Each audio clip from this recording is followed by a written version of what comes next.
BRS పాలనలో అప్పులు అంటూ కాంగ్రెస్ చేస్తున్న దుష్ప్రచారానికి కౌంటర్ ఇచ్చేందుకు కేటీఆర్ హరీష్ రావు సిద్ధమయ్యారు. 2.5 నెలల్లో కాంగ్రెస్ ప్రభుత్వం చేసిన అప్పుల కుప్పపై చర్చకు వస్తానన్న మంత్రి జూపల్లి కృష్ణారావు సవాలునైతే స్వీకరించారు. ఉదయమే తెలంగాణ భవన్ కు కేటీఆర్ హరీష్ రావు రానున్నారు. లెక్కలతో తెలంగాణ భవన్ కు వస్తానని జూపల్లి చెప్పిన నేపథ్యంలో కేంద్ర ప్రభుత్వ నివేదికలు, రిజర్వ్ బ్యాంకు లెక్కలతో కాంగ్రెస్ అప్పుల బాగోతాన్ని ఎండగడతానని బీఆర్ఎస్ నేతలు హెచ్చరిస్తున్నారు.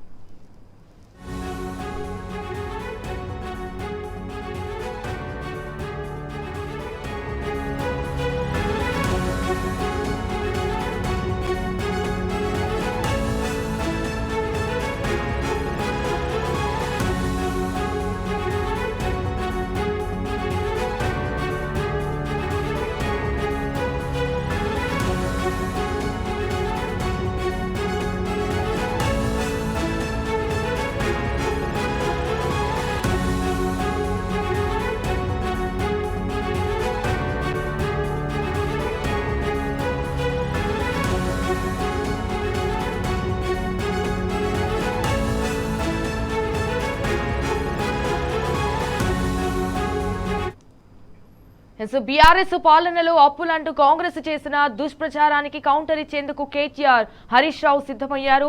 2.5 నెలల్లో అయితే కాంగ్రెస్ ప్రభుత్వం చేసిన అప్పుల కుప్పపై చర్చకు వస్తానన్న మంత్రి జూపల్లి కృష్ణారావు సవాలునైతే స్వీకరించారు. ఉదయమే తెలంగాణ భవన్ కు ఇటు కేటీఆర్ హరీష్ రావు రానున్నారు. లెక్కలతో తెలంగాణ భవన్ కు వస్తానని జూపల్లి చెప్పిన నేపథ్యంలో కేంద్ర ప్రభుత్వ నివేదికలు, రిజర్వ్ బ్యాంకు లెక్కలతో కాంగ్రెస్ అప్పుల బాగోతాన్ని ఎండగడతామని బీఆర్ఎస్ నేతలైతే హెచ్చరిస్తున్నారు.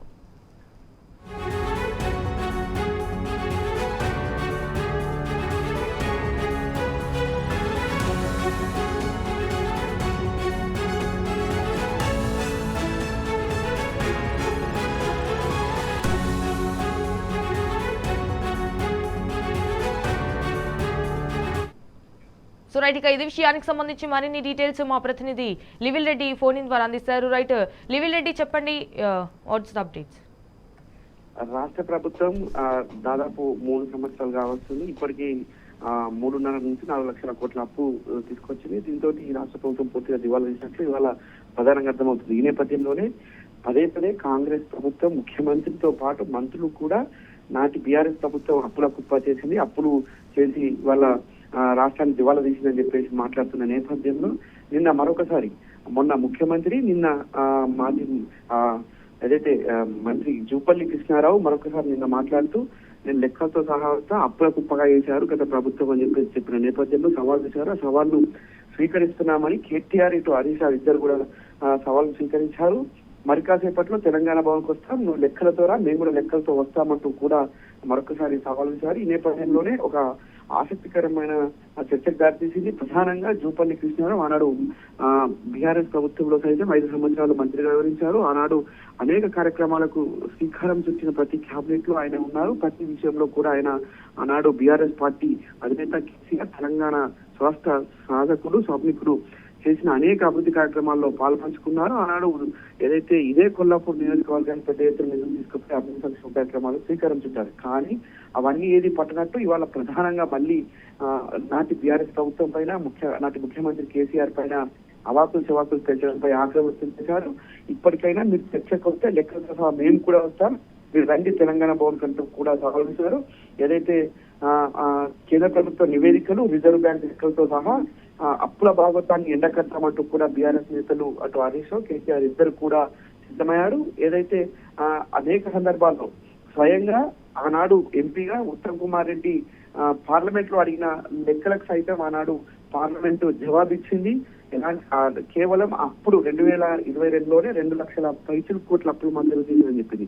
తర్వాత మొన్నటికి మొన్న వారికి భాగస్వామ్యంగా వారికి మిత్రపక్షంగా మెరుగుతున్న మెదక్ పార్లమెంట్ సభ్యుడు ఏదైతే మాధవనేని రఘునందన్ రావు అడిగిన ప్రశ్నకి సమాధానంగా కేవలం 4 లక్షల కోట్లు మాత్రమే అప్పుగా ఉంది తెలంగాణ, పర్ క్యాపిటల్ ఇన్కమ్ లో నెంబర్ 1 ఉంది, అనేక విషయాల్లో కూడా ముందంజలో ఉందని చెప్పేసి స్పష్టంగా నిర్మలా సీతారామన్ సమాధానం ఇచ్చిన విషయాన్ని కూడా ఈ సందర్భంగా అనేక సందర్భాల్లో చెప్పారు. మొన్న గత అసెంబ్లీ సమావేశాల్లో సైతం, బడ్జెట్ సమావేశాల్లో సైతం ఆనాడు బట్టి విక్రమార్కకి ఆధారాలతో సహా కాగు లెక్కలు ఇటు ఆర్బీఐ లెక్కలతో పాటు అనేక గణాంకాలను వివరించారు మాజీ మంత్రి deputy floor leader Harish Rao. అయినప్పటికీ కూడా పదే పదే ప్రజలను తప్పుతో పట్టించే విధంగా, ప్రజలను ఒక సైడ్ స్టాక్ చేసే విధంగా వారి హామీలను నిలదీసిన నేపథ్యంలో దాన్ని కొంత డైవర్ట్ చేసే క్రమంలో ప్రతిసారి అప్పుల కుప్ప అంటూ కూడా తెలంగాణను ప్రతిసారి కూడా తక్కువ చూపించడం, తెలంగాణ రాష్ట్రానికి మిగతా ఎవరు అప్పులు ఇవ్వకుండా చేసే ప్రక్రియ యథావిధిగా కొనసాగుతుంది. ఈ నేపథ్యంలోనే ఇటు హరీష్ రావు, కేటీఆర్ సైతం ఖచ్చితంగా మరొకసారి ధీటైన సమాధానం ఇవ్వాలని చెప్పేసి ఆలోచనలో వాళ్ళ మరి కాసేపట్లో తెలంగాణ భవన్ వేదికగా లెక్కలతో సహా సిద్ధంగా ఉన్నారు. ఏదైతే జూపల్లి సవాల్ స్వీకరించడానికి సిద్ధంగా ఉన్నాం. జూపల్లి లెక్కలతో వస్తే మేము కూడా లెక్కలతో వస్తాం. ఏ లెక్కలతో వస్తారో రండి. మేము నోటి మాటనే కాదు, కాగితాల్లో ఉన్న ఏదైతే కేంద్ర ప్రభుత్వ నివేదికలు కావచ్చు, కాగ్ నివేదికలు కావచ్చు, పార్లమెంట్ ఇచ్చిన క్వశ్చన్ ఆన్సర్ కావచ్చు, అన్నిటిపైన కూడా మేము కులంకుశంగా చర్చిస్తాం రండి అంటూ కూడా చెప్తున్న నేపథ్యంలో మరి కాసేపట్లో తెలంగాణ భవన్ వేదికగా కాంగ్రెస్ భాగవతాన్ని బయటపెట్టేందుకు బీఆర్ఎస్ పార్టీ సిద్ధమైంది. Sanjana. Okay, all right, Livilardi, thank you for the updates.